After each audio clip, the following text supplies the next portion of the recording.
நம்மளோட சேனல்ல ரவா அப்புறம் சேமியா ரெண்டையும் பயன்படுத்தி செய்யக்கூடிய ரவா சேமியா கேசரி எப்படி செய்யறதுதான் பார்க்க போறோம். ஃப்ரெண்ட்ஸ் இதை வந்து தனித்தனியாவும் செய்யலாம். ஆனா நான் வந்து இன்னைக்கு ரவா சேமியா ரெண்டையும் கலந்து தான் செய்ய போறேன். இப்ப வாங்க வீடியோக்குள்ள போய் எப்படி செய்யறதுன்னு பாத்துடலாம். ஃப்ரெண்ட்ஸ் இப்ப சேமியா ரவா கேசரி செய்யறதுக்கான பொருள் என்னென்ன அப்படின்னு பாத்துடலாம். ரவை வந்து 2 கப் அளவு எடுத்து வச்சிருக்கேன். சர்க்கரை வந்து 1 கப், சேமியா வந்து 1 கப், காய்ச்சின பால் 1 டம்ளர், அது கூட டேஸ்டுக்காக பட்டர், கொஞ்சமா வந்து கலருக்காக கலர். ஃப்ரெண்ட்ஸ் இவ்வளவுதான் சேமியா ரவா கேசரிக்கு தேவையான பொருட்கள். இப்ப வாங்க சேமியா ரவா கேசரி செய்ய ஆரம்பிச்சிடலாம். ஃப்ரெண்ட்ஸ் நான் இண்டக்ஷனை வந்து ஆன் பண்ணி கடாய் வந்து வச்சுட்டேன். இப்போ நான் எடுத்திருக்க ரவை அப்புறம் சேமியா வந்து வறுக்காதது, அதனால பட்டர்ல வறுத்துட்டு தான் நம்ம சேமியா ரவா கேசரி வந்து செய்ய போறோம்.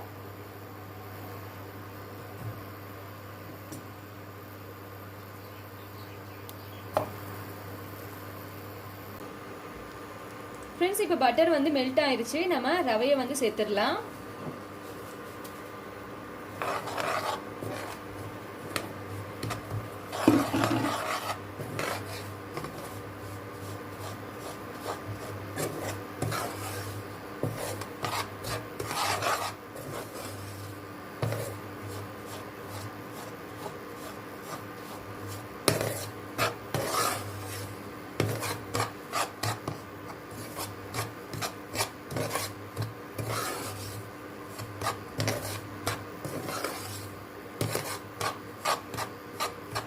இது மாதிரி வறுத்து வந்து நம்ம செய்யும் போது கேசரி வந்து நல்ல சுவையா இருக்கும், அதே மாதிரி மணமாவும் இருக்கும்.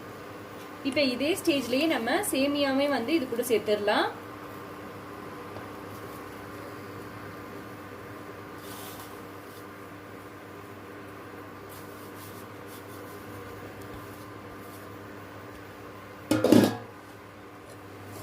இப்ப ரெண்டையும் சேர்த்து நல்லா கலந்து விட்டுறலாம்.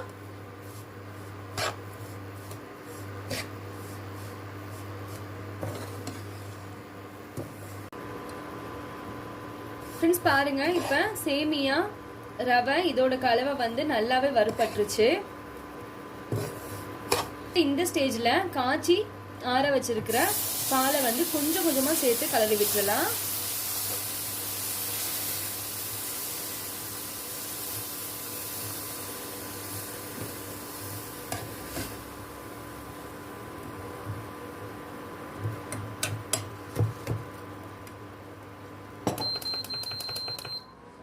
அதே மாதிரி இண்டக்ஷனே வந்து நான் லோ ஃப்ளேமில் வந்து வச்சுட்டேன். ஃப்ரெண்ட்ஸ் இந்த பாலே வந்து இது நல்லா வேகிறதுக்கு வந்து ஏற்றுது.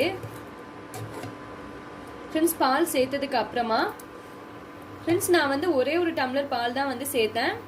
இந்த பால்லே வந்து சேமியா அப்புறம் ரவா வந்து நல்லா வெந்து வந்துடும். இப்போ இது கூட 1 கப் அளவு சர்க்கரை வந்து சேர்த்துடலாம்.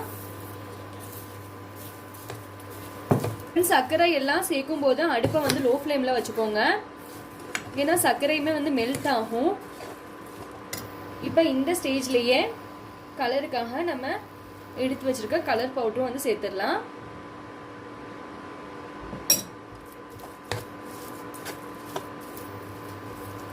கலர் பவுடர் வந்து டோட்டலாவே ஆப்ஷனல் தான் ஃப்ரெண்ட்ஸ், உங்களுக்கு வேணும் அப்படின்னா சேர்த்துடலாம், இல்லைன்னா வேணாம். ஃப்ரெண்ட்ஸ் கட்டிகள் இல்லாமல் கலந்து விட்டுட்டு இதை ஒரு 5 நிமிஷத்துக்கு அப்படியே வந்து மூடி போட்டு லோ ஃப்ளேம்லேயே வந்து வேக விட்டுறலாம். ஃப்ரெண்ட்ஸ் இப்போ 5 நிமிஷம் வந்து ஆயிடுச்சு. இங்கே பாருங்க, கேசரி வந்து கடாயிலாம் ஒட்டாம இந்த மாதிரி வந்து திரண்டு வரணும். ஃப்ரெண்ட்ஸ் இங்கே பாருங்க, இதுதான் இதுக்கு வந்து ஏற்ற பதம். இப்போ இந்த ஸ்டேஜில் வந்து நம்ம இண்டக்ஷனை வந்து ஆஃப் பண்ணிடலாம். இண்டக்ஷனை ஆஃப் பண்ணிட்டு இது ஒரு 5 நிமிஷம் வந்து அப்படியே வந்து ஆற விட்டுறலாம்.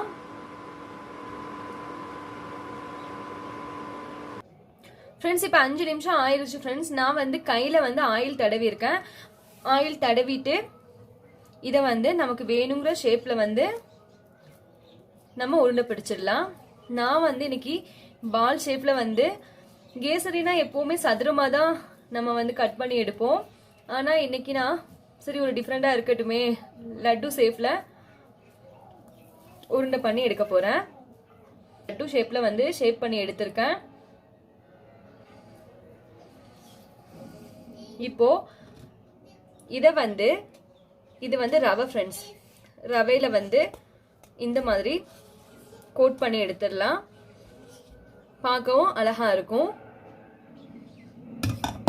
இப்போ இப்படி கோட் பண்ணதை இங்கே பாருங்க. இந்த பிளேட்லேயுமே பட்டர் அப்புறம் ஆயில் வந்து ரெண்டுமே தடவி வச்சிருக்கேன். இந்த மாதிரி நீட்டாக வந்து அடுக்கி வச்சிடலாம். இப்போ இதே மாதிரி எல்லா பால்ஸையும் வந்து ரெடி பண்ணிடலாம் ஃப்ரெண்ட்ஸ், ஒரே அளவா.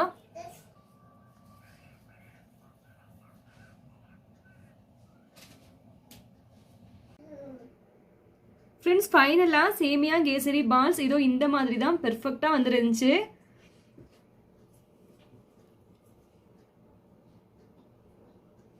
ஃப்ரெண்ட்ஸ் இந்த நியூ இயருக்கு நீங்களும் வந்து வீட்டில் கட்டாயம் இதை ட்ரை பண்ணி பாருங்கள். Friends, thanks for watching. Thank you so much and take care. Happy New Year.